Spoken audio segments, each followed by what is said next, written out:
I'm Mike Govoni, and for the last 15 years, I've been in recovery from addiction and on the deepest quest to find healing, to experience my own unique wholeness beyond the story of what happened to me.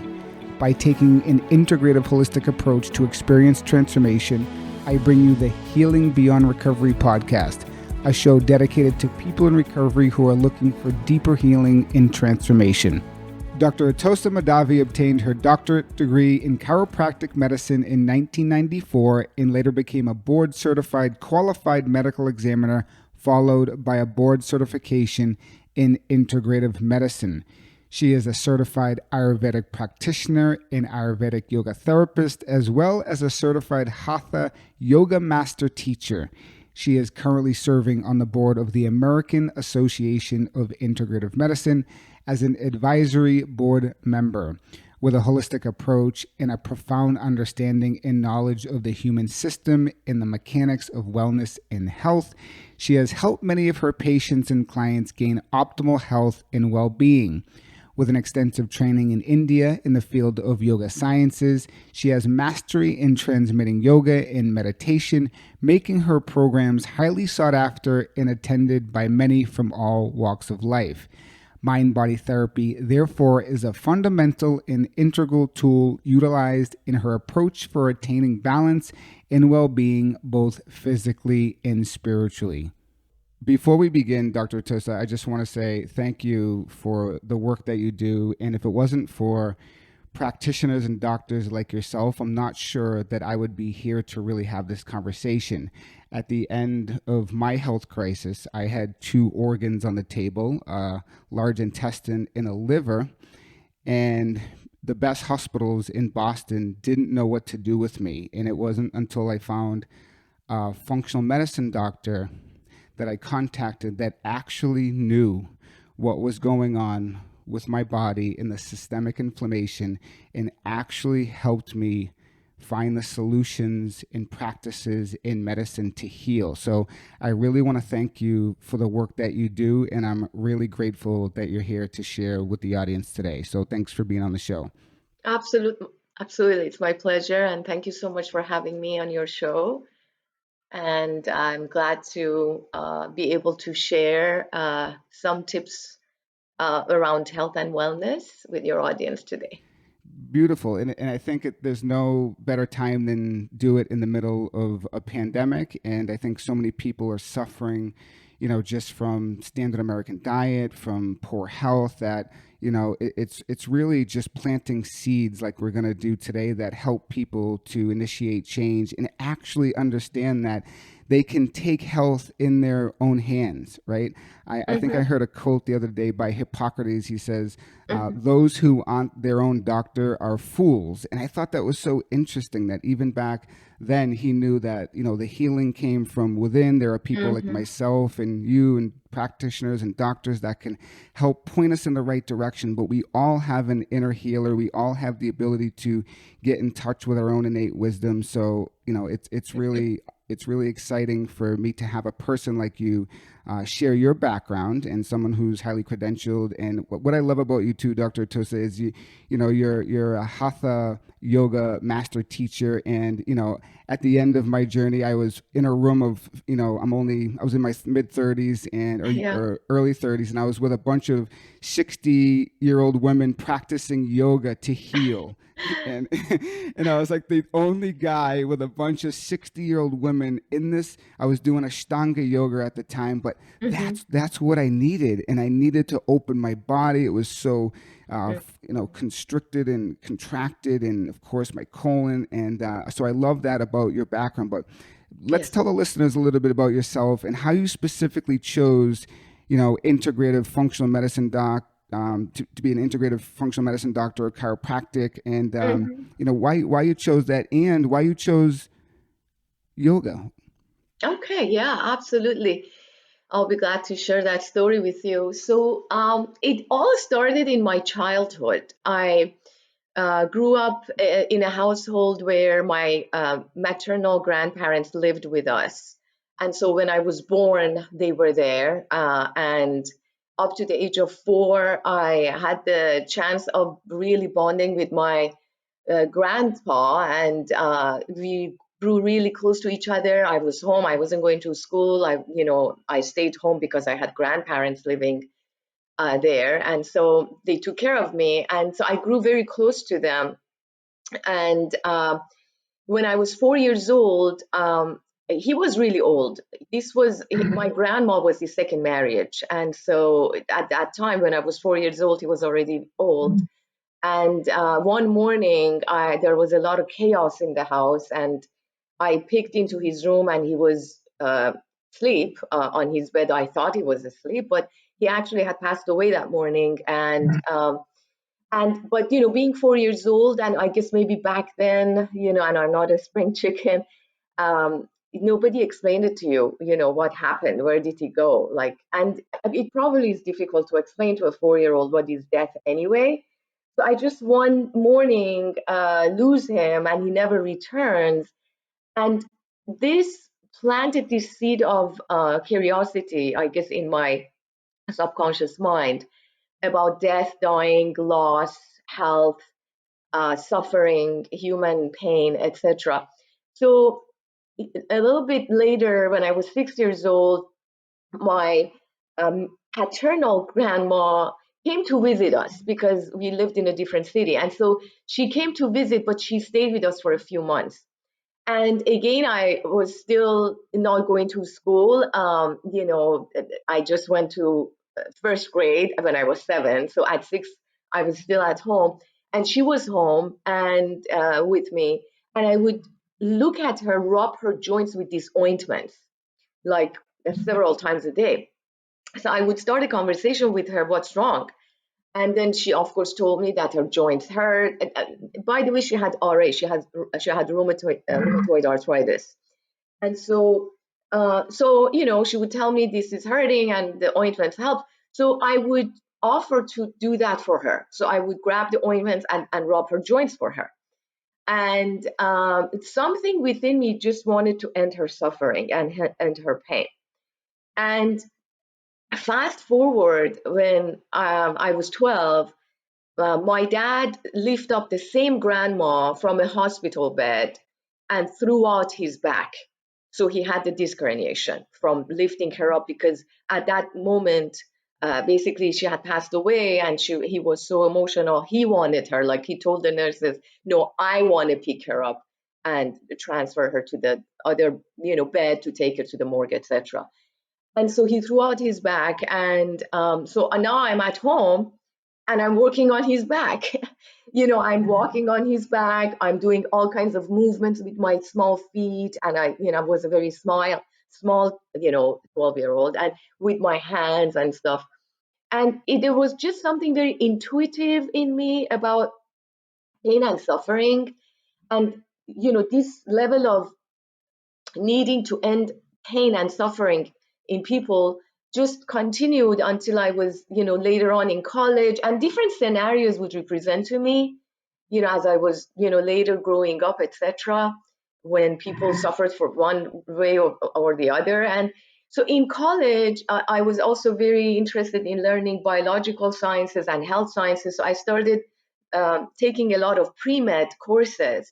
But when it came for me to choose what I wanted to study, I spoke to counselors, and they said, well, if you're going to be in the field of medicine, there is this, there is that, there is okay. So they lay out all these like medical school, chiropractic, physical therapy, dentistry, pharmacy, acupuncture, and all of these different things.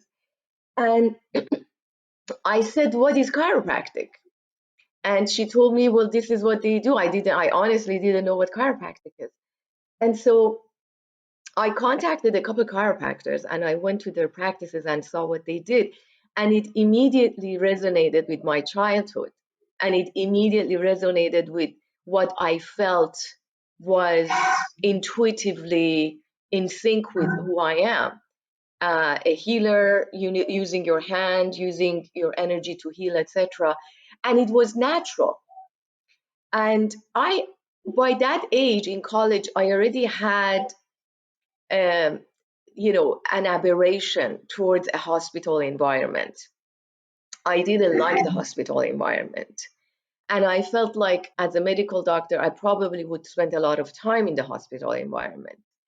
But there was something else that was very intuitive for me, and that was pharmaceutical medication. I had an episode while in college, I was acting. And a lot of times the cameras would make you look bigger than you are. By the way, I had put on some weight, but I wasn't overweight. I was just behind the camera, I looked chubby.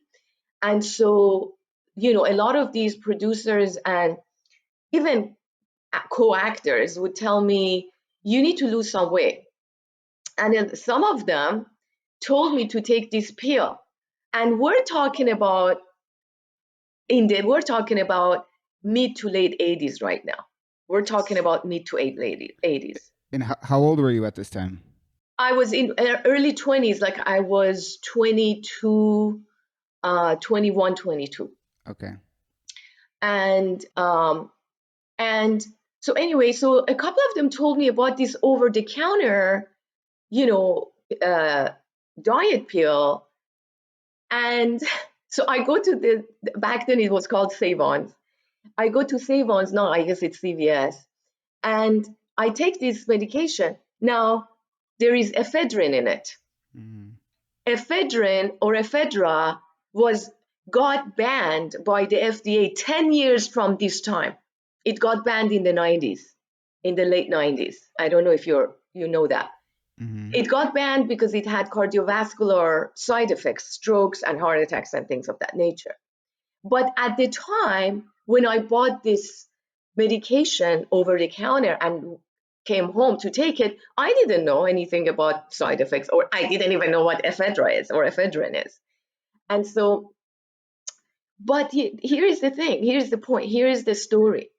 I took the pill, the capsule out, and I held it in my hand. And there was this pause. I'm looking at the capsule in my hand between my thumb and my index finger, ready to put it in my mouth. And for the life of me, I don't know where this pause came from, this silence. There wasn't even a thought in my head. There was just a pause and silent. And I look at it, and I keep looking at it. This probably took a minute, a minute or two. And for the life of me, I could not put it in my mouth. Wow. I never took that pill. Instead, I started stopping eating fast food as a college student who also worked. I was eating fast foods. I wasn't cooking at home. I wasn't exercising. I took my youth for granted. But again, it was an intuitive thing. Nobody told me go walk and run. Nobody told me change your diet. It was all intuitive. And so when it came to choosing between alternative medicine, for me, chiropractic and becoming a medical doctor, I knew that I was not going to be good at prescribing pharmaceutical medication because I just didn't like them. And by this time, I was ready to transfer to a 4-year university, and I already had, my thoughts and philosophies about pharmaceutical meds. And so chiropractic came so natural to me because they only used manual therapy, manipulation, and natural remedies, supplements, vitamins, diet, etc. And so it was just a no-brainer. So that is why I chose chiropractic. Now, as a chiropractor, a few years into my practice, about 4 or 5 years, I noticed that I get a lot of patients with comorbidities. Like it's not just pain, but they also have like diabetes, hypertension, obesity, autoimmune diseases, digestive diseases like irritable bowel syndrome, Crohn's, ulcerative colitis, etc. When that happened, I felt like I needed to deepen my education, and I needed to get more tools in my toolbox to be able to actually help those kind of conditions, those patients. So this is when I went and I got a certification in functional medicine. And functional medicine, the style of functional medicine that I practice is nutrition and diet. It's a very holistic approach based on your blood. So I send the patients for a blood analysis, functional medicine blood analysis, where we test 52 markers, blood markers, which gives us if sort of a baseline of the person's physiology, where they are physiologically speaking, and it gives me a map that is basically putting together every organ system and where they're functioning at and how do they function with each other as a whole system. The body is a whole system. It is not an isolated organ system. It's not like your cardiovascular system, your digestive system, your immune system, your nervous system. Yes, all of those systems are there, but they function together as a whole, as a system. Yes. Yeah. So when my functional medicine practice, that is what I do, and so that is what made me go and study functional medicine and get certified in functional medicine. Wow, beautiful.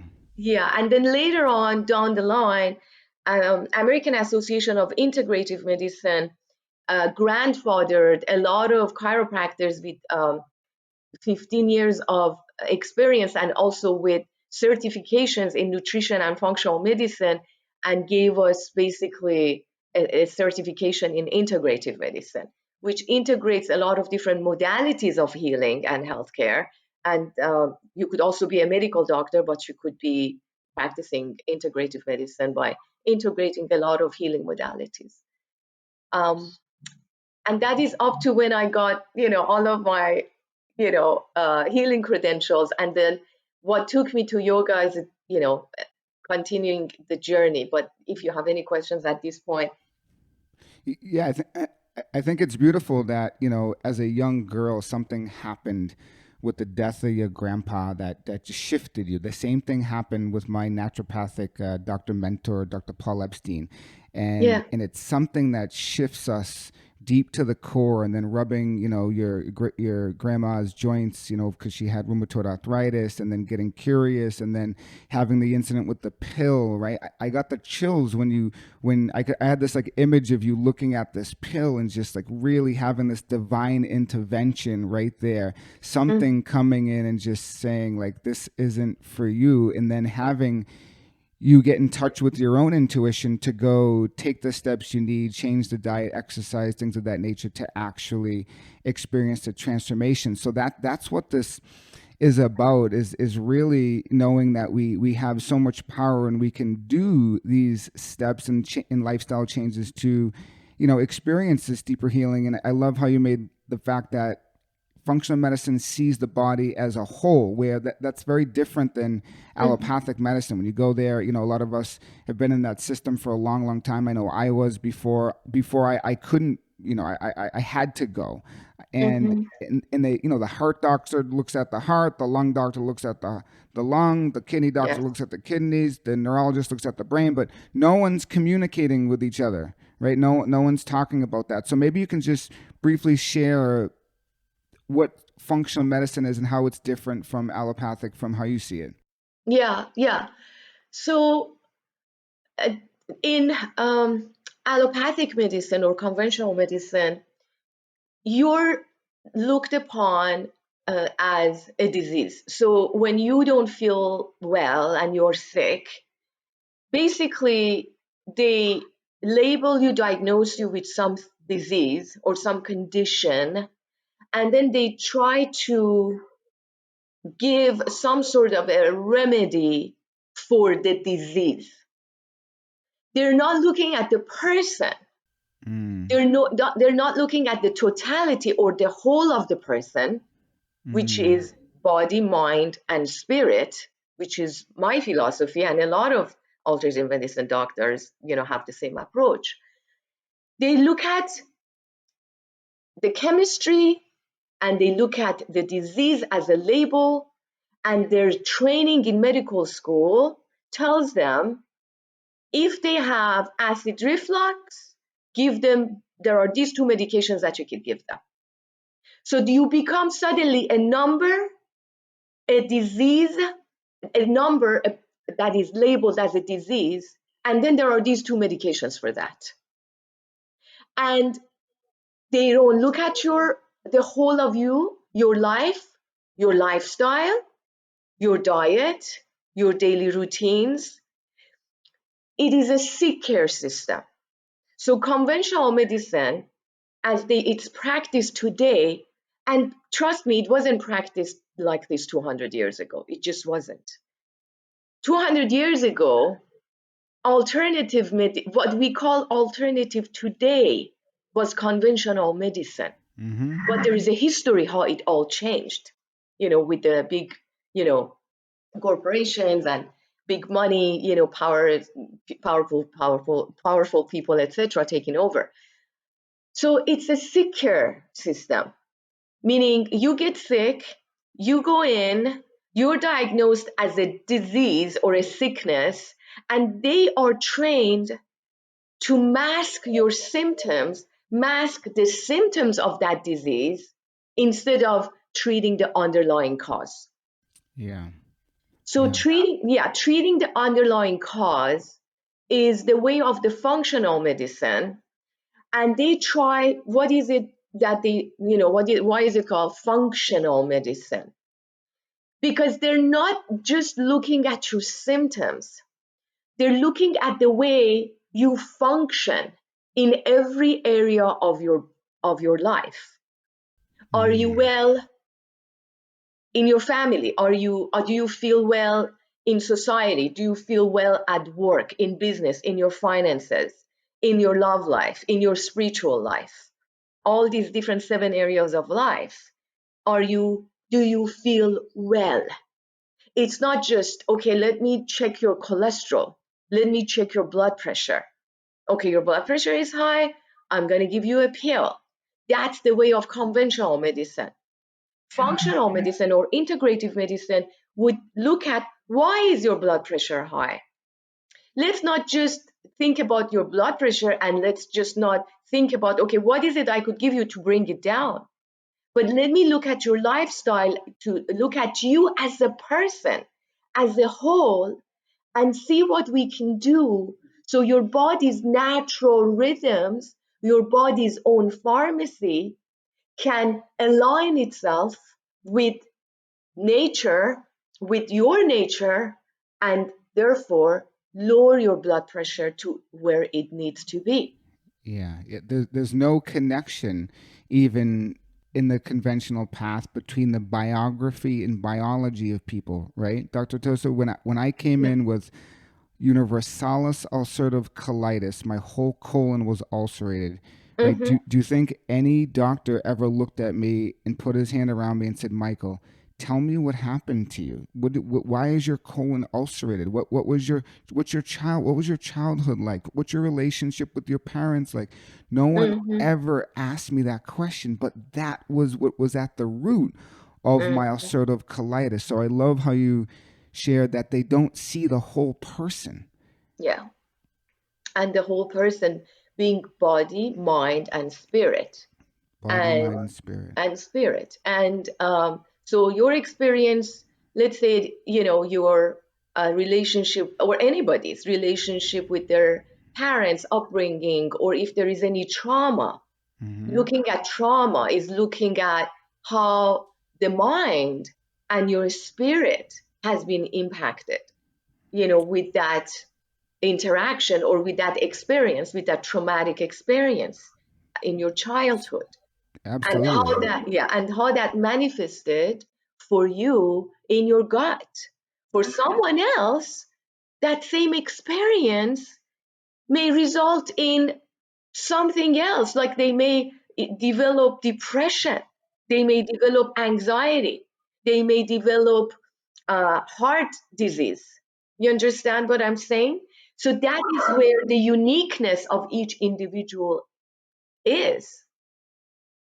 Each individual being treated as a unique person, a personalized medicine is needed, not one size fits all approach in conventional medicine.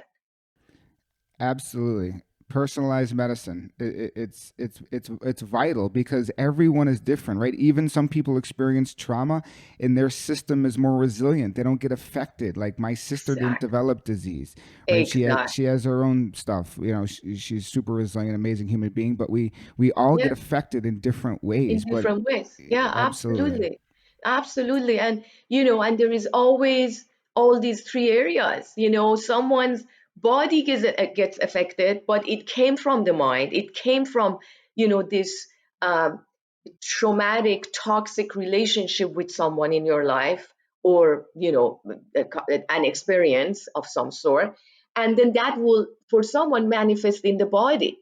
So immediately it's psychosomatic, like immediately the psyche manifests in the body, and it doesn't stay just in the mind, it manifests in the body. For someone else it may impact their relationships in the future. They may not be able to cultivate a healthy love relationship, for example, and they constantly are sabotaging healthy relationships, and that's completely in the mind spirit realm. And they are healthy in the body for the most part, but it stays in the realm of the relationships because the mind keeps on reliving the script and the story of that traumatic relationship they had, whether it's with a parent or with a family member or with an environment in school, whatever it is. And, as children, we're very, much vulnerable to these things, and that's where we're building our personality, we're establishing either self-esteem, self-confidence or not. And a lot of times, yeah, psychosomatic conditions are also basically the seed is planted at that time in our life. And for someone else could be just headache, like they just can't, they have had headaches since teenage years. And I mean, I've treated so many patients with headaches as a chiropractor, and they've had it as a young teenager. And when you look at the look at it deeper and look at the roots of it, it's psychosomatic, it's trauma. And and so, yeah, so that your conventional medicine never looks at what is the cause as as it pertains to the mind, what is the cause as it pertains to your spirit. Absolutely not. No, they only look at the body, but when they look at the body, even that is with a tunnel vision. Even that doesn't look at your diet, that doesn't look at your lifestyle, that doesn't look at your daily routines, as it pertains to your body, just your body and your physiology. And and everything, like you said, is isolated. Like your endocrinologist is not talking to your cardiologist, your cardiologist is not talking to your nephrologist, and every system is treated you know as a separate thing, yeah. And forgetting that actually we're a whole system. It's a system, it's a machine that works like a system. You have to look at the whole system. And in fact, the mind and body are one too. You think Ah, and you feel, and then you feel and you think. It's it, it's a yeah, bilateral communication, right? Even with the gut brain, right? That's yeah, so very important too. And maybe we can talk a little bit about that with, yeah. I know functional medicine really addresses gut because, they a lot of practitioners believe, like Hippocrates said too, over 2,000 years ago, all disease begins in the gut. Well, Hmm. there's a lot of truth to that, but let's just talk about gut health for a moment and how and why gut health is so important and how gut health actually, or negative gut health, can affect you negatively mentally. So let's talk about the gut brain axis a little bit and why it's important to really, really, really support your gut. Hey guys, I want to take a moment to let you know that enrollment is open for my one-on-one coaching program called Healing Beyond Recovery. I have a passion for the work I do because for so long I struggled in recovery, always feeling like something was missing. I was constantly searching through external means, like over exercising, seeking relationships, and looking to make more money, but always felt empty inside. Little did I know that I was still suffering from the unhealed, unprocessed trauma from my childhood, even though I was in long-term recovery, and for a period of time, everything looked good on the outside. After discovering the root cause and doing my own deep work, I've discovered my life's purpose to support other people like you in recovery to experience deeper healing and transformation. It's your birthright to feel comfortable in your own skin, to live with a sense of confidence, and take the steps in life to be the person you are meant to be. We are born in relationship, we get wounded in relationship, but we also heal in relationship. So it's vital that you get the right support and safety that you need to begin to start your journey from recovery to healing. My one-on-one coaching program is designed to address the root cause of what's keeping you stuck so you can thrive in your life in recovery. I also know firsthand the importance of taking an integrative, holistic approach to healing, and that's why I created my Holistic Recovery Wheel, which addresses all the different spokes to the wheel. Metaphorically speaking, all the areas of your life, such as nutrition, gut, physical health, spirituality, relationships, environment, trauma, work-life purpose, recovery, and more. To learn more about my program and schedule a complimentary discovery call with me today, please feel free to click the link in the show notes, or you can go to my website at www.mikegovoni, or you can find me on social media on my Instagram account at Mike Govoni, MikeGovoni, no dots or spaces, and click the link in my bio. Be sure to take action now because enrollment closes on September 25th and slots are booking up fast. Thanks for listening, and now back to the show.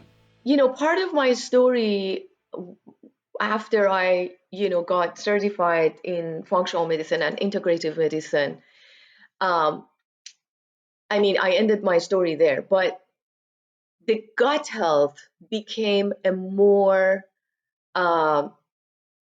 sort of focus of my practice when I actually discovered Ayurvedic medicine.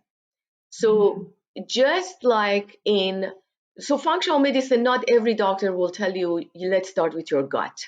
For you, it started there because your symptoms were ulcerative colitis, meaning you had ulcerative colitis, and the functional medicine doctor that worked with you started right there, right there, where every doctor should start.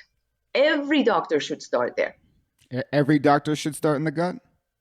Yes, every person first should take care of their gut as a means to get healthier and to get better. Because now, in Ayurvedic medicine, which I discovered later in the year 2012 when I was in India and I was going through my Hatha Yoga teacher training in India, I lived there for 6 months in 2012. They gave us an introduction to Ayurvedic medicine because Ayurvedic medicine is the sister science of yoga, and it is the traditional medicine of India. Just like Chinese medicine is the traditional medicine of China, Ayurvedic medicine is older than Chinese medicine, and it is a more all-encompassing way of practicing traditional medicine. Wow. Yes, in Ayurvedic medicine, everything starts in the digestive system. We believe and we know, if based on Ayurvedic medicine, that disease starts in the digestive system, in the gut. And because of that, we always first treat the gut. Now, I have married my functional medicine practice with my Ayurvedic medicine practice. I love that. Works in a beautiful way because functional medicine brings in the Western science of nutrition and laboratory testing, with blood work and all of that, knowledge of the supplements and knowledge of the, gut brain and, all of that, basically the science of the West. And it marries it with the ancient wisdom of Ayurveda, which is, by the way, a body, mind, spirit approach. It is a body, mind, spirit approach. They approach the mind and the spirit with yogic sciences, because Ayurveda, being the sister science of yoga, has yoga embedded in it. And it assumes that the Ayurvedic physician already has mastered the art of yoga and the science of yoga. And so, therefore, the Ayurvedic physician traditionally, from thousands of years ago, always gave the patient a practice of pranayama or breath work, and also a physical asana practice and a meditation practice, even an affirmation or a mantra practice. Wow. You know what's so beautiful about that Yes. is that shows me that the doctor had to do some sort of transformative work on him or herself before he could actually, engage in that with the patient. And as Carl Jung says, the great Yes. psychiatrist, you either have to have gone through or going through the process in order to Yes. initiate, the healing to the patient. So Absolutely. that's so amazing. I love that. Absolutely. So the way Ayurveda was practiced traditionally, it was always a discipline of yoga, meditation. So the practitioner was actually really a spiritual teacher. The Ayurvedic doctor was really a spiritual teacher at the same time that they were the healer. And so this was how it was done traditionally. So all the textbooks from those ancient times have references to the yogic practices, to the breath work, alongside of Ayurvedic anatomy and physiology, which teaches the Ayurvedic physician or the practitioner that your gut, your digestive system, is where you start to treat. Because if you do not stop the disease at the level of the gut, then it starts to relocate. It will relocate to other systems. Why? Because if you do not have a proper digestive fire or Agni or Ushna, that lack of proper digestive fire, so either you have a lower fire, diminished fire, or you have a heightened fire. So how does that correlate to maybe the functional verbiage of leaky gut? Does that have any correlation? Yes, yes. So let me talk about the leaky gut. So the leaky gut starts from the person eating the wrong diet, having the wrong diet, starts to have all these fissures, a small, and most likely someone with a leaky gut had more fire than they needed to have. They have more, they have an augmented fire, okay? On top of which they're eating all kinds of wrong food. In Ayurveda, food is medicine. And in functional medicine, your functional medicine doctor will teach you how to eat the right foods, the anti-inflammatory diet, the diet that is easier to digest. Okay? And they tell you need to enhance your microbiome, the microbiome in your gut, so that you can digest and properly assimilate. So let's say a leaky gut in Ayurveda. So in leaky gut, we know that your digestive wall now has become compromised, and your digestive system is basically the juices from the digestive system, be it the digestive, byproduct of food and uh, other material, is seeping into the rest of the abdomen, and it is causing inflammation. Then your inflammation becomes systemic. And so the same thing is translated in Ayurveda as this.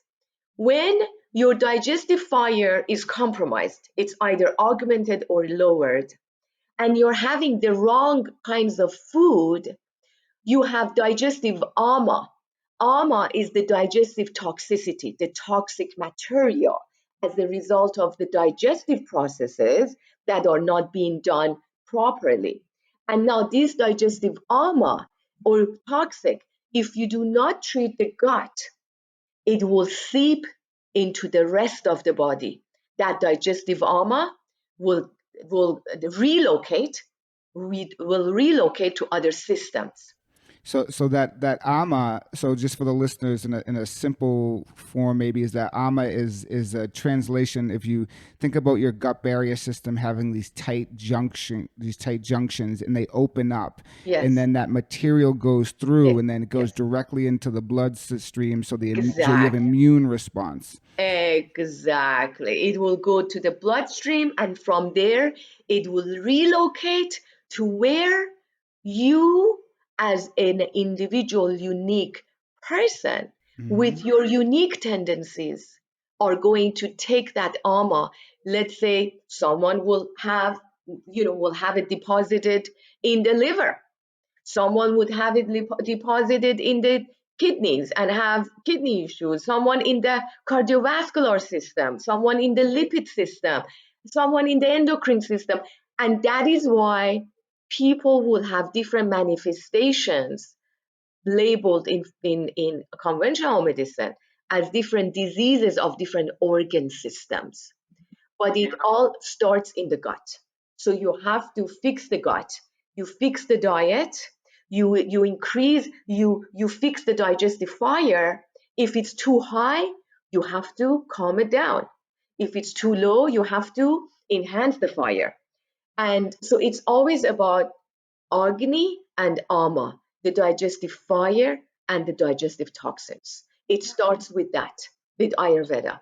So you made a good point about the microbiome. Now, I suffered from irritable bowel disease, and from doing testing, I had a dysbiosis, which means I Hmm. had a ratio, for Yeah. the listeners, a ratio of good bugs to bad bugs. I had a lot of bad bugs and a very low amount of good bugs. And Mm-hmm.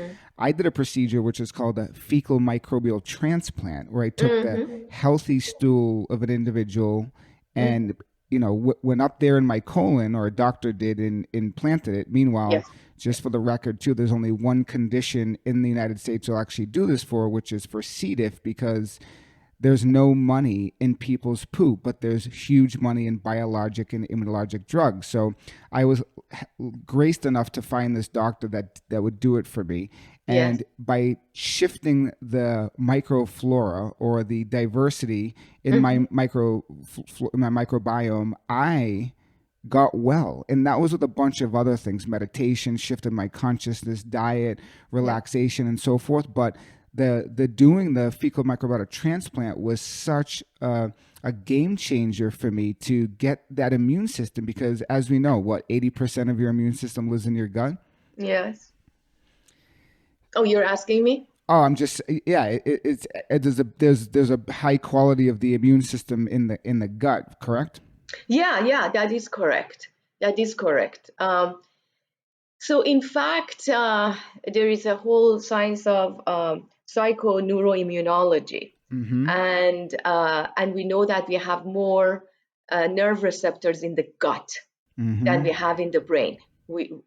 This is Western medicine. This is not like made up Mm-hmm. from functional medicine or Ayurvedic medicine. And so, in that sense, there is a direct correlation and a very powerful impact of this person's psychology or mind, stuff that is going on at the level of the mind or at the level of the psychology, with gut health and Mm-hmm. immunology, which is, of course, the system that basically protects you against external bacteria, viruses, and things that can cause infections, etc. So it's your basically your defense system. And so there is a whole relationship between the gut, the nervous system, and the immune system, and that sort of puts it all in perspective from the perspective of functional medicine and mostly Ayurvedic medicine, where it talks about the mind and the body, in fact, being one thing. So based on the yogic sciences and the Ayurvedic medicine, the body is not separated from the mind, and the mind is not separated from the body. It's just that the body, based on yogic sciences and Ayurvedic medicine, is 5 layers or 7, 5 to 7, depending on which lineage you talk to, and that the body is different layers of vibrational frequencies from gross to subtle and subtler. And so your body has 5 different koshas or layers.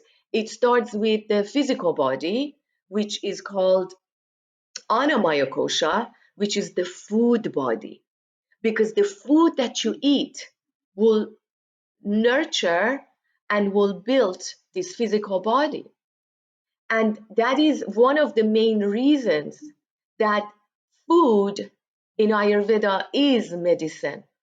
If the diet is wrong, there is no use of medicine. Because if you keep your diet wrong, you could give as many medicine, not just pharmaceutical, even Ayurvedic medicine, even functional medicine. If you keep on eating the wrong food, there is no point in medicine. You need to first fix the diet that you're eating, because that food in your gut will set the tone for the rest of the body. It is your food body, Annamaya kosha. Then a subtler vibration of that is Pranamaya kosha. Prana is the breath. So then there is the breath body. The breath is the link between the food body, Annamaya kosha, and the Manomaya kosha, or the mind body. So then the breath is the link to unite the physical body and the mind body. And that is why breath work is so crucial in healing the body. When we say the body, we're also talking about the mind. We're talking about the physical body and the mind. The physical is just the lower vibrational frequency of the same thing. In quantum physics, we talk about that. We talk about everything as being energy, except it is different levels of vibration. Lower is more gross and solid. Higher vibration is more subtle and energetic. There is no solidity to it. Wow. Yeah, but nonetheless, it's the same being, it's the same thing. So then from Manomaya kosha, you have Vijnanamaya kosha, which is the intelligent body, which is the bridge between the mind body, Manomaya kosha, to the bliss body, Anandamaya kosha, which is your spirit. So or the link to your higher source or the higher spirit. And so in yoga and Ayurveda, we never looked at the body as just the physical. Mind and the body are the same. It's just 2 different vibrational frequencies of the same thing. It's so deep, and now I heard this quote one time: the breath is the bridge from the unconscious to the conscious. Exactly. And now you just, when you were saying this to me, that quote came up because it was just like appearing, and I never knew about Ayurvedic at this level, but wow, it's amazing. And Dr. Atousa, when I first got ill and no one knew what to do with me, I wound up going into the woods and retreating and breathing because my autonomic nervous system was at threshold. And I knew I needed to breathe to calm it down, although I had no experience in meditation, which led to a profound spiritual experience. Can we talk a little bit about that breath for a moment? Because breath became medicine for me in the context of I began to, through meditation, follow my breath. And in doing so, I began to calm my body. Yes. And in the process, too, I had a shift in consciousness that resulted into a deeper understanding of how I became sick in the first place, of not taking care of myself, not eating, right? I lived with this hyper arousal my whole life, and the insight or wisdom from I think it must be the spirit body, I'm not sure, you can tell me, Yeah. was cueing me of what I needed to do in my physical life to take care of this physical thing for it to get well and heal, called body. So there's so many different layers to this, but I really would like for you to talk about maybe that breath a little bit, and how that breath can be healing for people. Because I'm always telling clients, breathe. Let's do a little 4-7-8 breath. Let's learn how to, do ventral vagal breaths. Let's learn how to, diaphragmatic breathing. So maybe you can talk about that a little bit in relationship to healing. Yes, absolutely. Yes. So there is a whole, a science um, of breath in yoga and Ayurveda. And because we say that the breath is basically the pathway of the life energy. When we say life energy, we're not just talking about life as in I'm going to stay alive. We do mean that, but it is not just that.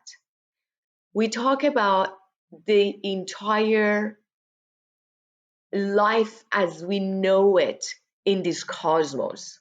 You understand what I'm saying? So we're talking about Like consciousness? consciousness. Exactly. Thank you. So the breath is the vehicle of the consciousness that is embedded in the entire cosmos. The breath is also the life energy, the energy that keeps you alive.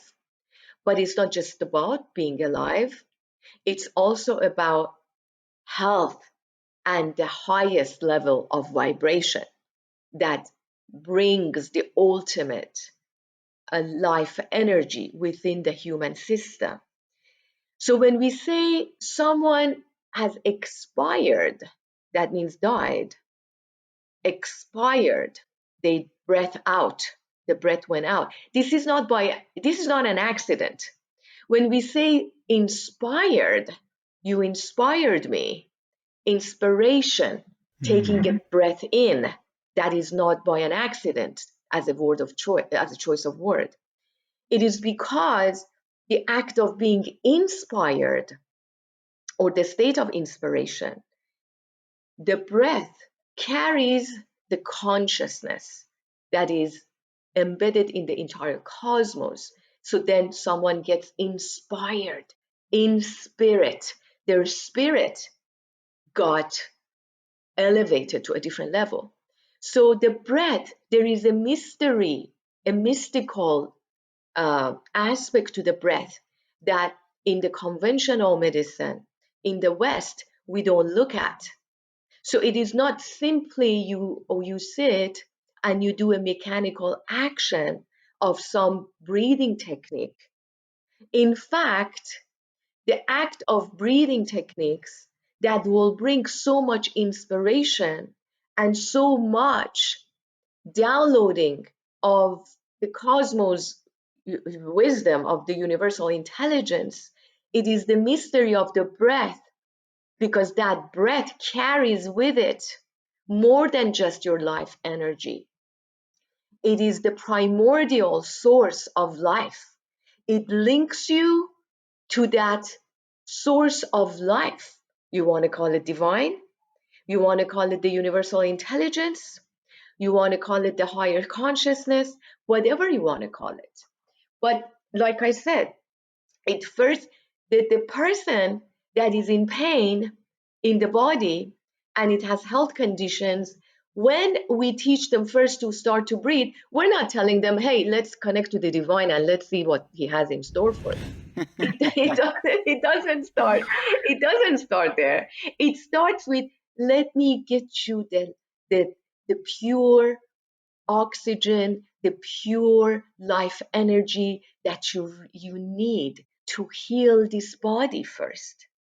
Then once someone is at that point, then of course you just sit and meditate and watch your breath.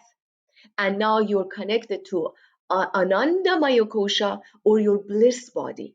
That bliss body of yours is your link to the highest dimensions of life, highest dimensions of you as a divine being, you as the God, as the divine that has manifested in the body to experience itself in the body. So I can only imagine that the listeners are going, yeah, well, how do I do that? And Yeah.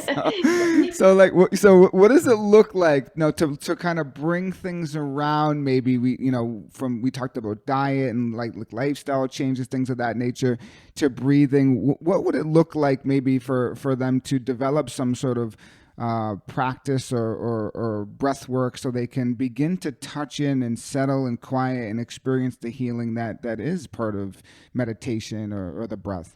Yeah.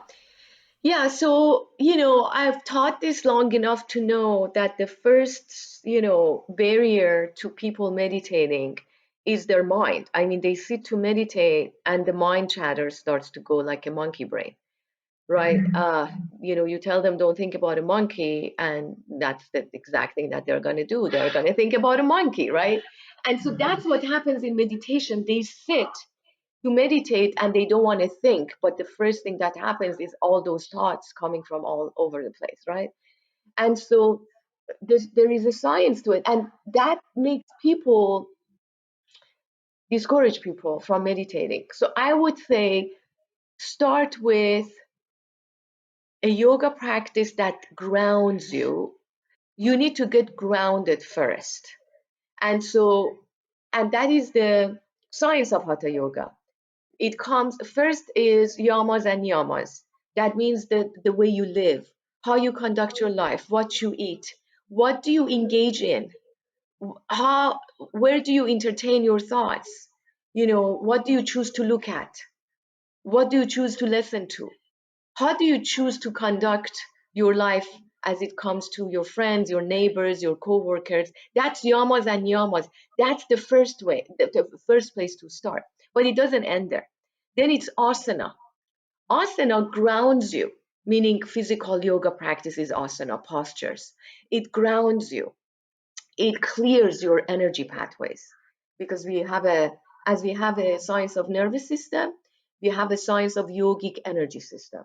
So yoga asanas, the postures, they start to cleanse the energy pathways. They start to clear the chakras, the blockages.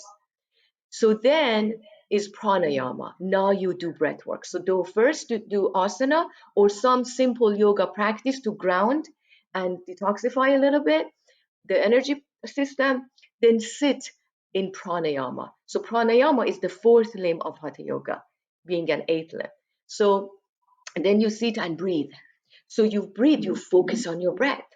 When you focus on your breath, you're not focusing on your thoughts. So now you're sitting in reading meditation or pranayama, a thought comes, what you do, immediately bring your attention back to your breath, the act of inhalation, exhalation. Elongate it a little bit, not shallow. So diaphragmatic breathing. So when you teach your clients, or I teach my patients diaphragmatic breathing, it is also distracting the mind from being distracted by thoughts to coming to breath, the movement of your belly as you do diaphragmatic breathing, because the mind needs something to focus on. So give them something to focus on so it doesn't go to the thought. So bring the attention to the belly, the movement of the belly as you do diaphragmatic breathing, the sound of the breath as you breathe in and out. Give them those numbers 478 or 4252 breathing as I teach. And that way, when you have to focus on counting, you're not going to be distracted by your thoughts. So this is the initial steps to sit in deeper meditation. And that is why it's a science of 8 paths, 8 limbs, because, Patanjali, who wrote the Patanjali's Yoga Sutra, he understood the mind. Patanjali's Yoga Sutra talks about the mind only the mind. It doesn't talk about the physical yoga, ashtanga, vinyasa, hatha. It is hatha, but it only goes to the mind. It says, if your mind is out of control, then there is absolutely nothing you could do unless you bring the mind under your control. Yogas Chittis Vritti Neuronaha. What does that mean? That is one of the sutras of Patanjali. To bring under your control the fluctuations of your mind. So first we need to understand the mind and how it works. Then we need to control it, not control in a sense of, bring it to submission. Control in a sense that you can control your thoughts, the negative thoughts, the redundant thoughts, that monkey brain, one thought jumps into another. So that is done with breath work, and that is done with focusing the mind on the breath. And that's the science of pranayama. And we know that the prana unites, the prana being the breath or the life energy traveling on the breath.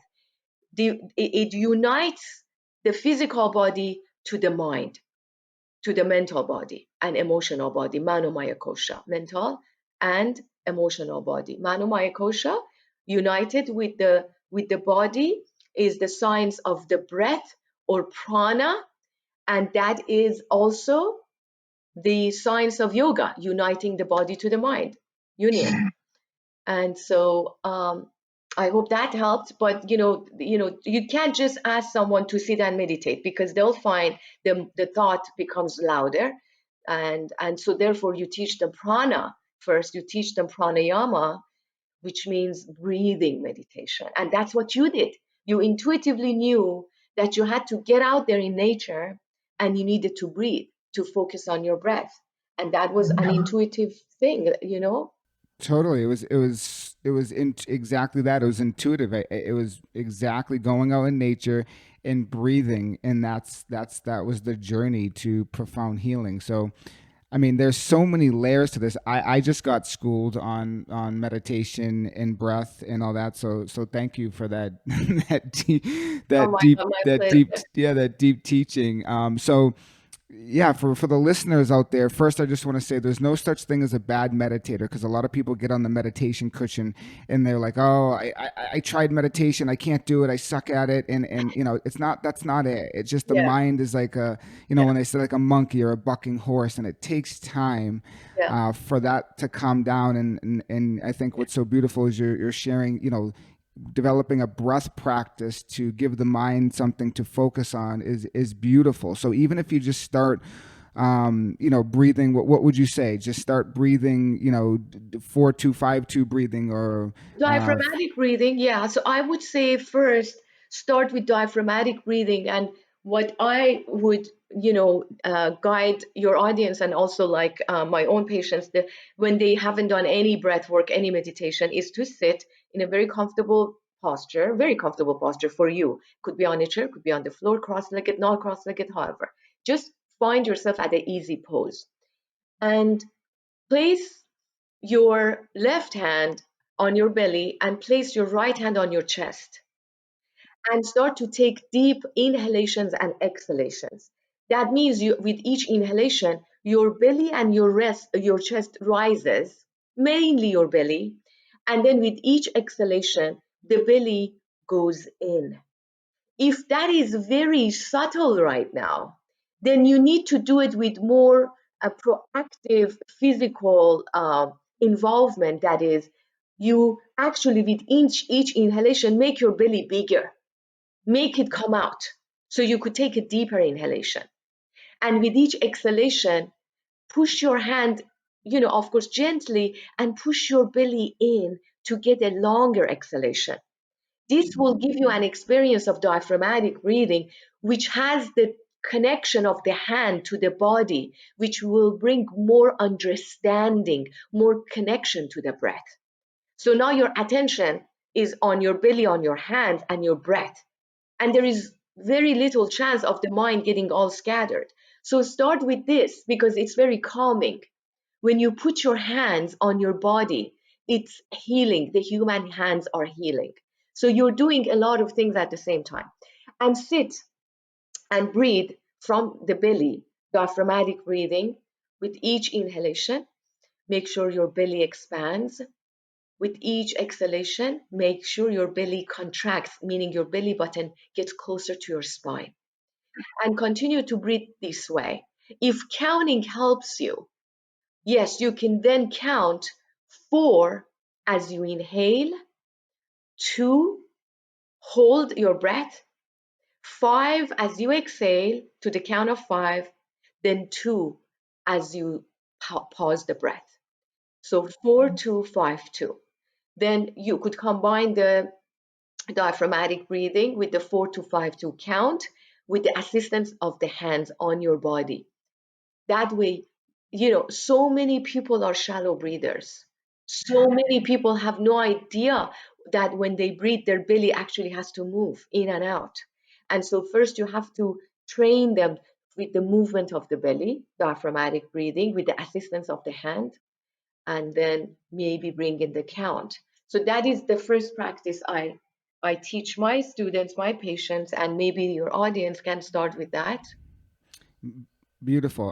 I love it. I love it. I love it. And that's often where I start with my own clients is really just becoming embodied and grounding, and helping them resource. And I think that's wonderful. And I know we've touched a lot of, for the listeners, we've touched upon a lot of things in, lifestyle, stress reduction, breathing, things of that nature. And this process happens, slowly. It's a process, but I think the most important thing I can say to listeners is find someone that can help you through the process. We can't do this alone. It's very, very difficult. Even when I was in the woods by myself and meditating, I eventually had to come out and share with someone what was going on and how do I integrate this experience, how do I keep moving forward. So wherever you are, find a practitioner, find Dr. Atousa, find someone like myself, find another integrative practitioner that can really help and support you along your journey of transformation, because we don't heal in isolation, but in fact we heal in connection. So I think that's so important to say. And I understand you have a new book is it out or it's coming out? It's coming out. It's coming out. We're working on the cover design. My publisher is working on the cover design, and also I'm actually reviewing the publisher's final edit. And then once I'm done, we were planning to have it, and we probably will towards the end of September on Amazon. And the book is called Holy You, WHOLLYU, Holy You.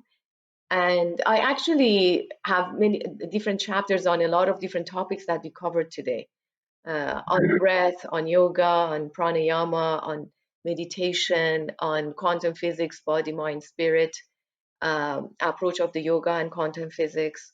I have a chapter on functional medicine, actually. I have a chapter on diet and nutrition. So yeah, that hopefully by the end of September it will be on Amazon. It is also endorsed by a big name in the field of inspirational speaking and motivational speaking. I don't know if you know of Les Brown. The name's familiar. I don't know. Tell us more. Okay, so Les Brown is a very like one of the top original inspirational and motivational speakers in the field of human development.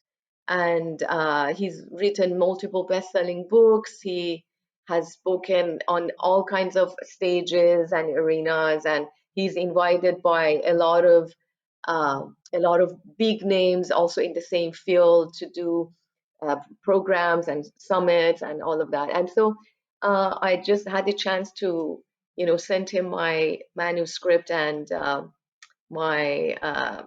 outline of the book, and he read it, and so he's endorsed it. And so I think for me that's a big deal. Awesome. Yeah. Congratulations on both the Les Brown and writing your first book. So that's amazing. Thank you. Thank you. Yeah.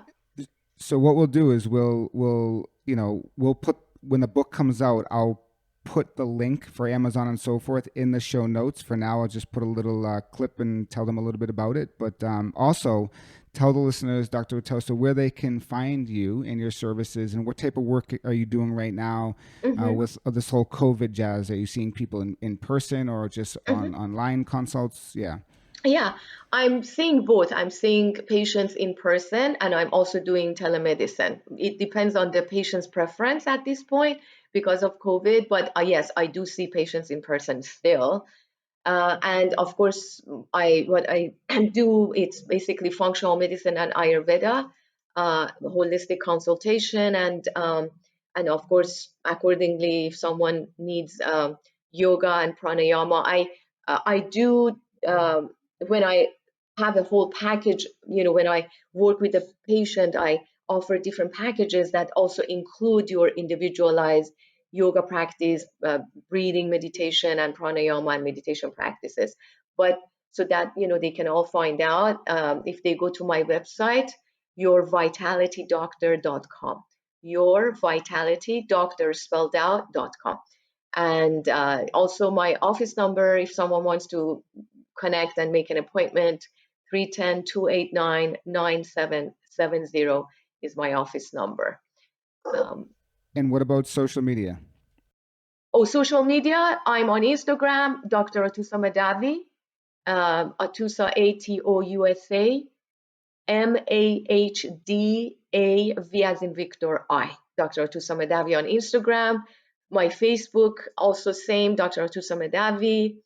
And I have a YouTube account as well under the same name, my name. Yeah, so they can find me on Facebook, Instagram, and YouTube as well. Beautiful, beautiful. Well, I just want to thank you again, Dr. Tosa, for taking your time out. And I know just from getting to know you that your heart is really invested in the transformation and healing of your patients. And when I feel that genuineness, I love that. So thank you for the work that you do, and thank you for taking time to be on the show today. Thank you so much. My pleasure. Thanks for having me. Be well. What an enlightening conversation it was today with Dr. Atousa. She is an amazing person and doctor doing wonderful work in the world. We need more doctors like her that understand that taking a personalized approach to medicine is very much needed. Dr. Atousa shared with us some deep knowledge from Ayurvedic and yoga philosophies, and at its root, the message is pretty simple, but not always easy to do. Changing our habits and behaviors is not easy, but one thing I've learned personally from my own journey from healing from trauma, chronic illness, and addiction is we don't change by what we know, we change by how we feel. And much of the time, it's the pain that causes us to look at things with different eyes and try new practices and modalities and approaches to get well. Our bodies are always giving us feedback in real time, and it's up to us to begin to listen to it. When we listen and take the appropriate action, amazing things begin to happen. Once again, thank you for listening to today's show, and you can find more about Dr. Atousa and her work in the show notes by clicking on the links to her website, YouTube channel, and social media platforms. See you again on another episode of the Healing Beyond Recovery podcast, and until then, remember, you can heal no matter what your story may be.